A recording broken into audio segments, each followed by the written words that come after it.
Somebody who believes that he is the only person who can win elections in this country. And if he doesn't win, he goes to the streets. Somebody who doesn't even allow his own party members to nominate their own leaders. They decide who's gonna take the ODM ticket. In 2017, I was somewhere in the ODM nomination in Kitsuru Ward. And I remember there were two men vying. There were two men in that ballot. There was someone called Alvin Orlando and there was Marube, yeah? Marube won, but Alvin is the one who took the ticket. Raila is nowhere close to democracy. He has nothing.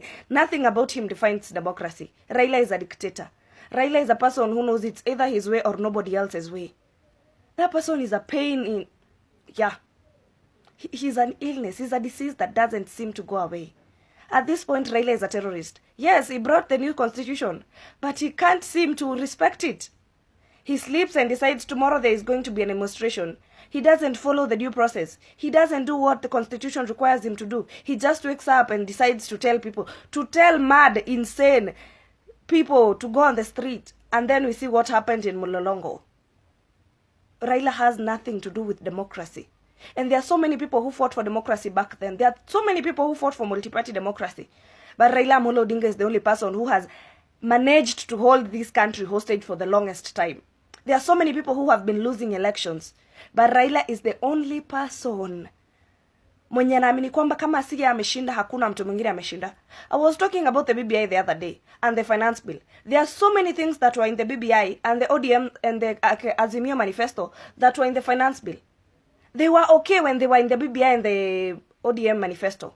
But when it came to be implemented, when it was time to be implemented by another party, now it became something that is very bad to Raila Amolo Odinga and he cannot agree with it.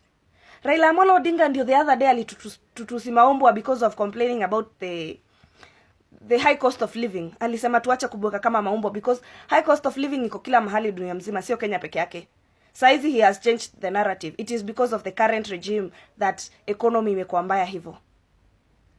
This guy has nothing to do with democracy. And the next time you come here telling us that Raila fought for democracy, Raila fought for democracy, what is the point? What was the point of him fighting for democracy, yet he was going to hold us hostage as if we owe him something?